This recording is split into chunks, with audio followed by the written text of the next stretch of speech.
பெரியோர்களே, தாய்மார்களே, நண்பர்களே, சொந்தங்களே, பந்தங்களே, நல்லவர்களே, வல்லவர்களே, வந்தவர்களே, வராதவர்களே, அவர்களே, இவர்களே,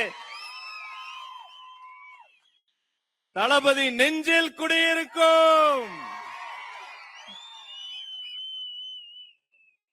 ஒரு ஊர்ல திமுக கோட்டைன்னு 2 ஊர் இருந்துச்சாம். திமுக கோட்டைன்னு சொன்ன அந்த 2 ஊரையும் உடைத்த அந்த டிவிக கோட்டையா வில்லிவாக்கத்தையும் எழும்பூரையும் மாற்றி காட்டிய மதிப்பிற்குரிய மாவட்ட செயலாளர் பூக்கடை SKM குமார் அவர்களே, இதே ஊர்ல இதே இடத்துல எங்களால ஒரு கூட்டம் நடத்த முடியாம போச்சு. அன்னைக்கு பரப்புரையை விட்டுட்டு நான் இங்க வந்து நின்று இருந்தேன். உதய்க்கு மட்டும் தான் தெரியும், உங்களுக்கு எல்லாம் தெரியாது. தலைவர் அங்க பேசிட்டாரு, குளத்துல இருந்து கிளம்புறாரு, இங்க வரப்போறாரு, ஆதவ சகோதரர் வரப்போறாரு. அதனால என்னுடைய கடுமையான பரப்புரைக்கு நடுவுல நான் வந்து இங்க வந்து நிக்கிறேன். இப்ப இங்க பாக்குற அன்பிற்கினிய கண்ணியமிக்க காவல்துறை சகோதரர் பல பேர் அன்னைக்கும் வந்திருந்தாங்க. கடுமையான கெடுபிடி. திடீர்னு அந்த செய்தி வந்தது, தலைவரால வர முடியல, துடிச்சு போனோம். ஏன்? சரியான முறையான பாகுபாடு இல்லாத பாதுகாப்பு இல்ல, அதனால தலைவரை கூட்டு வர முடியல. ஐயோ, என் நெஞ்சம் துடிதுடித்தது. என் அன்பு சகோதரன் உயிரை பணயம் வைத்து இந்த தொகுதியில் நிற்கிறாரே, என்னாகுமோ ஏதாகுமோன்னு நான் துடித்துக் கொண்டிருந்தேன். அதே இடத்துல மாண்புமிகு அமைச்சராக ஆதவ அர்ஜுனா நின்று கொண்டிருக்கிறார். அவரை வணங்குகிறேன். எல்லாம் எப்படி சாத்தியம்? எப்படி தெரியுமா சாத்தியம்? முதல்ல யாருக்கு தெரியுமா நாங்க நன்றி சொல்லணும்? வில்லிவாக்கத்துல இவருக்காக நான் இப்போ ஓடி வருவேன், கடமைப்பட்டிருக்கிறேன். அவர் எனக்காக வந்து நிற்பார். நாங்கள் சகோதரர்கள்.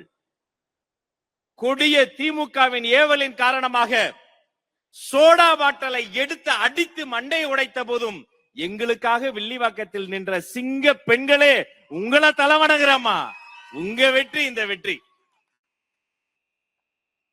அன்னைக்கு நான் துறைமுகத்துல பேசிக்கிட்டு இருந்தேன். சம்பவத்தை கேட்டு துடிச்சு போனேன். முதல்ல நான் கேட்டது, பாட்டில் எடுத்து வீசிட்டாங்களே, நம்ம பெண்களுக்கு அடிபட்டுருச்சு, அவங்கள மருத்துவமனை கூட்டு போனாலும் கூட்டு போயிட்டாங்க. சரி, கூட்டம் கலைஞ்சிருக்கவே, என்னாச்சு?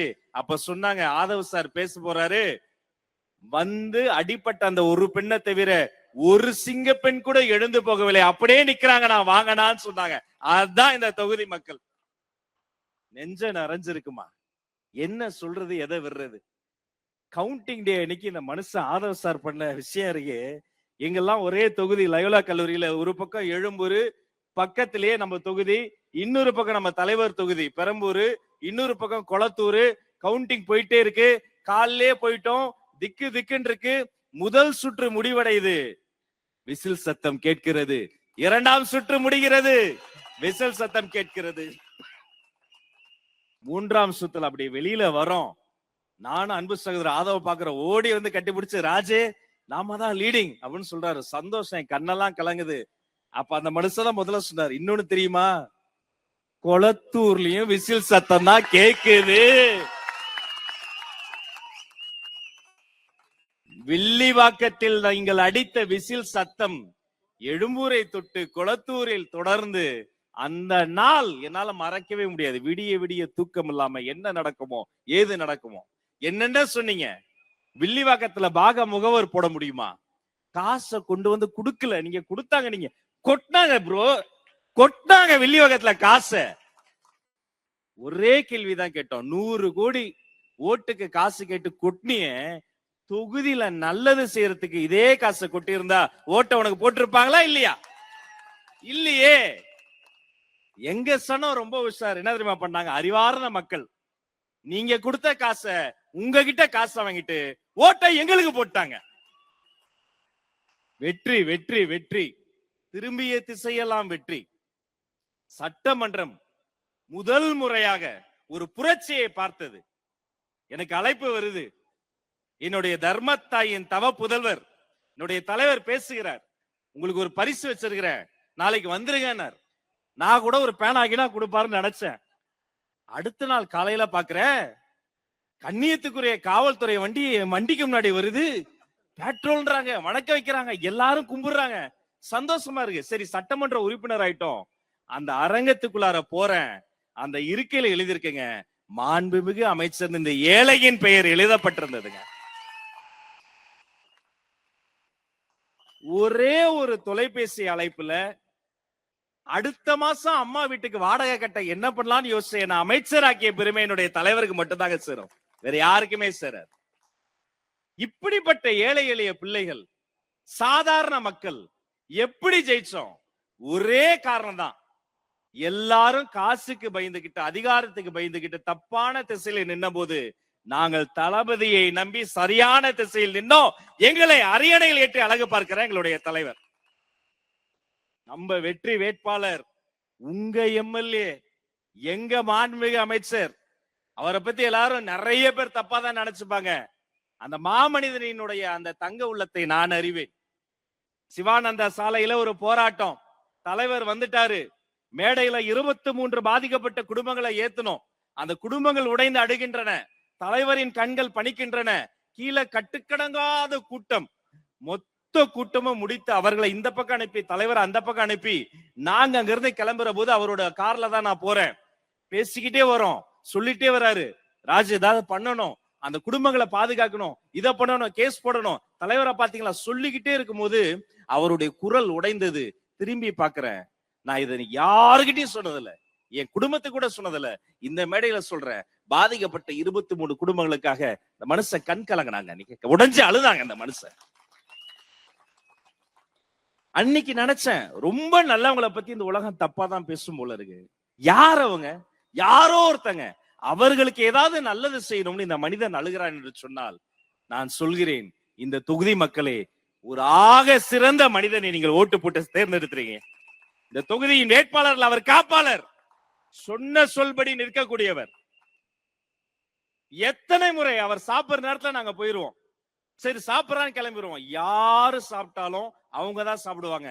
இந்த மனிதர் மாண்புமிகு அமைச்சர் ஆதவ அர்ஜுனா மட்டும்தான் சாப்பிடும் போது சுத்தி இருக்கக்கூடிய 50 பேரையும் சாப்பிட வைத்து பிறகு சாப்பிடக்கூடிய அன்னதான பிரபு மாண்புமிகு அமைச்சர் ஆதவ அர்ஜுனா. மேடைக்காக சொல்லல, இங்க இருக்கிற எல்லாரும் தெரியும். என்னப்பா அவரோட சாப்பிட்டுருக்குமா இல்லையா? நம்மள பிரியாணி சாப்பிட வச்சுட்டு அவர் சாம்பார் தான் சாப்பிடுவாரு.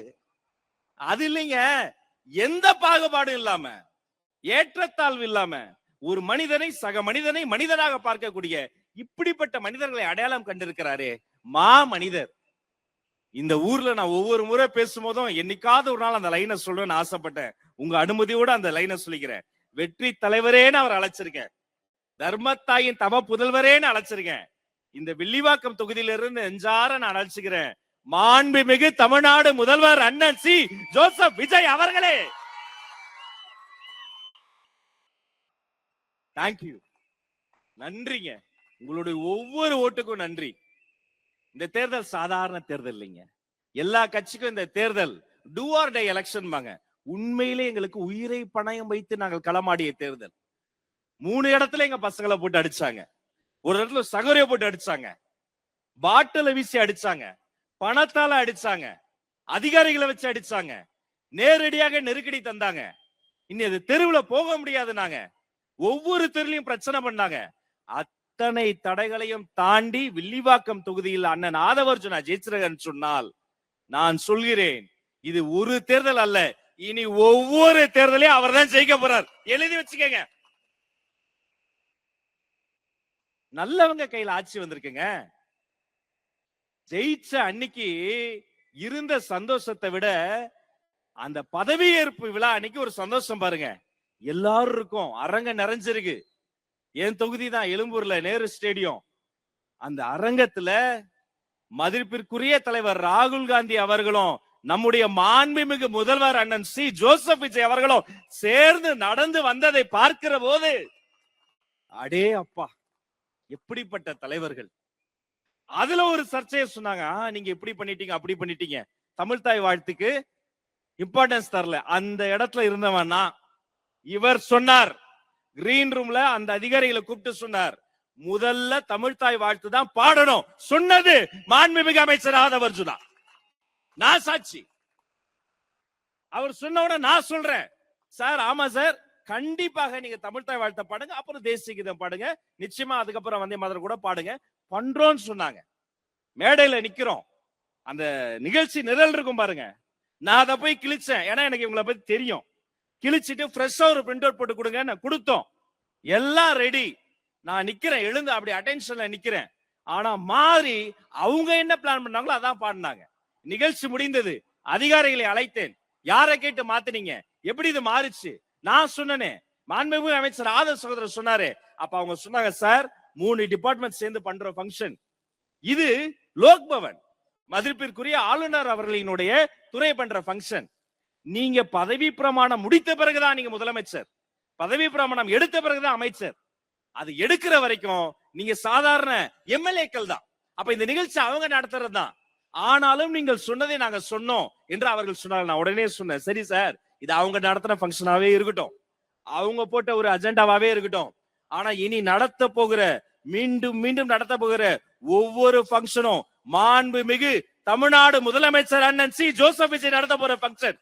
இங்க தமிழுக்கு தான் இம்பார்ட்டன்ஸ், தமிழுக்கு தான் முதல் இடம் என்று நான் சொன்னேன். அந்த இடத்தில் எல்லாரும் போது முதல்ல குரல் கொடுத்தது உங்க ஊரு தொகுதி, உங்க தொகுதி எம்எல்ஏ. இல்ல நீங்க பெருமைப்படணும். தமிழுக்கு ஒண்ணுனா வந்து குரல் கொடுப்பார், களத்தில் இருப்பார். அந்த பதவி ஏற்பு விழால எல்லாரும் பரபரப்பா இருந்தோம். ஒவ்வொருத்தர் பேரை சொல்லி அழைக்கும் போது வரும்போது செங்கோட்டையன் அண்ணன் பேரை சொல்றாங்க. அண்ணன் எழுந்து வராருங்க. இவர் முதலமைச்சர், தலைவர் முதலமைச்சர், பதவி பிரமாணம் முடிச்சு முதல்வர் ஆயிட்டாரு. செங்கோட்டையன் அண்ணன் எழுந்து வராருட்டோன ஒரு மூத்த அரசியல் தலைவருக்காக ஒரு முதலமைச்சர் எழுந்து அட்டென்ஷன்ல முழுமையாக நின்ன வரலாறு தமிழ்நாட்டிலே இதான் முதல் முறை. ஆதவ் சார் பேர் வருது, அவர் முகத்தில் அவ்வளவு சந்தோஷம். நேரலையில எல்லாம் பார்த்திருப்பீங்க. ஆதவ் அவர்கள் பதவி பிரமாணம் செய்கிற போது அவர் வீட்டுல இருந்து வந்திருந்தாங்க. அவர் குழந்தை பார்த்து சந்தோஷப்பட்டா பரவாயில்ல, குழந்தையுள்ளத்தோடு இருக்கிற தாயுள்ளம் கொண்ட தலைவர் தமிழ்நாடு முதல்வர் முகத்தில் அத்தனை சந்தோஷம் என்று சொன்னார். அதுதான் நம்முடைய முதல்வர்.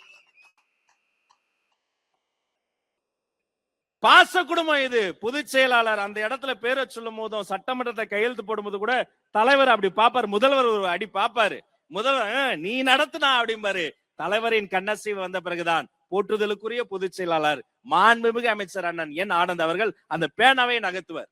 அவருக்கு தெரியாம நாங்க யாரும் எதுவுமே பண்ண முடியாது. இங்க யாருமே நல்லது மட்டும் தான் பண்ணுவோம், நல்லதுதான் பண்ணுவோம். இது எங்களுடைய முதல்வருடைய கட்டளை. அது மட்டும் தான் இங்க நடக்கும். யாரும் எந்த கெடுதலும் பண்ண முடியாது. இந்த ஏழையுடைய பேரை சொல்றாங்க. அப்படி கொஞ்சம் கூச்சத்தோடு எழுந்து நிக்கிறேன். எனக்கு 4 தம்பிங்க கை தட்டுறாங்க. நேர நெருக்கடி காரணமா என்னுடைய குடும்பத்தை அழைச்சிட்டு வர முடியல. அந்த நேரத்துல மீதி பேர்லாம் பதவி இருக்கும்போது அவங்க குடும்பத்தை காத்துனாங்க. நான் பதவி இருக்கும்போது அந்த கேமரால நாங்க பாத்துட்டு இருக்கேன். எங்களுக்கு ஒரு மானிட்டர் டிவி இருக்கும். நான் பதவி ஏற்றுக்கிட்டே அதை வாசிக்கிட்டே இருக்கும் பொழுது என் குடும்பத்தை காட்ட அங்க குடும்பம் இல்லை. என்னுடைய முதலமைச்சர் என் அண்ணன் சி ஜோசப் விஜயை தான் இடையிடையே காட்டி கொண்டார். அத்தனை மகிழ்ச்சியாக பார்த்து கொண்டிருந்தார். வேற என்னங்க வேணும்? வேற என்னங்க வேணும்? உங்க தொகுதியை நீங்க பத்திரமா பாத்துக்கங்க. ஒரு நல்ல மனிதரை தேர்ந்தெடுத்திருக்கீங்க. யாருக்கு என்ன பிரச்சனை நிறை குறை இருந்தாலும் ஒரு மனுவா எழுதி கொடுத்தீங்கன்னா சொல்யூஷன் ஓரியன்டட் கவர்மெண்ட் நம்ம ஃபார்ம் பண்ணிருக்கோம். தீர்வு வாங்கி தரப்படும்.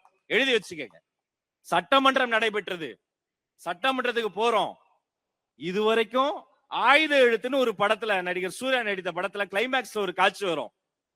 அந்த கரைவேட்டி சட்டைகளை எல்லாம் தள்ளி விட்டு பேண்ட் சட்டை போட்டு இளர் ரத்தம் யங் பிரீடு மாசா ஸ்டைலா புது பசங்க போவாங்களே, நடந்தது 2026 தமிழ்நாட்டு சட்டமன்றம்.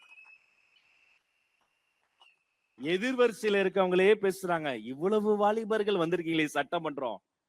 நாங்க மட்டும் வாலிபர் இல்ல, முதலமைச்சரே வாலிபரியா. நானும் அங்க போய் பாக்குறேன். என் கைகள் கட்டப்பட்டு இருக்கின்றன. அமைதியா இருங்க கொஞ்ச நேரம். சட்டமன்றம் இது வந்து மானிய கோரிக்கை எல்லாம் பாத்துக்கலாம், அமைதியா இருங்க. சரி, முன்வரிசையில் இடம் கொடுத்துட்டாங்க. மகிழ்ச்சி. ஆப்போசிட்ல இருந்து மதிப்பிற்குரிய மாண்புமிகு சட்டமன்ற உறுப்பினர் மன்னார்குடி எம்எல்ஏ அண்ணன் எழுந்து பேசுறாரு. நானும் அப்படியே அதிர்ச்சியில பாத்துக்கிட்டே இருக்கேன். நம்ம தலைவர் அவர் புகழ்றாரு, பாராட்டுறாரு, அவருடைய மெச்சூரிட்டியை பாராட்டுறாரு. முதல் நாள் வரைக்கும் மாற்று கருத்து இருந்தாலும் கூட அந்த அரசியல் சூழலை எல்லாம் தாண்டி அந்த நாள் தலைவரினுடைய அருமை அறிந்து பாராட்டுறாரு. எனக்கு ஒரு வரிதான் ஞாபகம் வந்தது. பழைய எதிரிகள் என் ரசிகர் படையிலே தீ, இது தளபதி. என்னன்னா நான் என் தலைவரை பாராட்டுறதை விட அவங்க அதிகமா பாராட்டுறாங்க. மகிழ்ச்சி. அந்த சட்டமன்றத்துல அத்தனை பேருக்கு நடுவுல எங்க தலைவர் அப்படி அந்த கோட் சூட்டை போட்டு உட்கார்ந்து இருக்கும் போது அதை பார்க்கின்ற பொழுது நெஞ்சம் நிறைந்திருந்தது.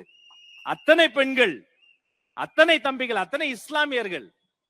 இதுதாங்க தமிழக வெற்றி கழகம். ஒவ்வொருத்தரும் அங்க என்ன பண்ணணும், எப்படி வரணும், எப்படி பேசணும், எத்தனை மணிக்கு வரணும், கொரோனா போடுறதுக்கு முன்னாடி மாண்புமிகு அமைச்சர் ஆதவ் அவர்கள் அத்தனை வகுப்பு எடுத்தார். ஒரு பொலிட்டிக்கல் சயின்ஸ் வாத்தியாராக மாதிரி அத்தனையும் சொல்லி கொடுத்தார். அத்தனை எம்எல்ஏக்களையும் என்னென்னலாம் வசதி பண்ணாங்க தெரியுமா? இவங்க 10 பேர் வெளில போயிருவாங்க செய்திகள்ல, இவங்கள 5 பேர் போன் சுவிட்ச் ஆஃப், 11 பேர் 10 மணிக்கு 9 பேரோட 8 மணி நேரமா போயிட்டு எங்கடா எழுதுறீங்க கதை, திரைக்கதை, வசனமெல்லாம். ஒண்ணு சொல்றேன், எழுதி வச்சுக்கங்க. இந்த தாவேக்கா சட்டமன்ற உறுப்பினர் இருக்காங்க பாருங்க, வாமா வாமா வாமா, அந்த துண்டை மட்டும் எடுத்துருங்க, துண்டு இல்லாம எடுத்துங்க, வாங்க போட்டோ தானே எடுத்துக்க, வாங்க வாங்க. குழந்தைகளின் கொண்டாடக்கூடிய மாண்புமிகு அமைச்சர்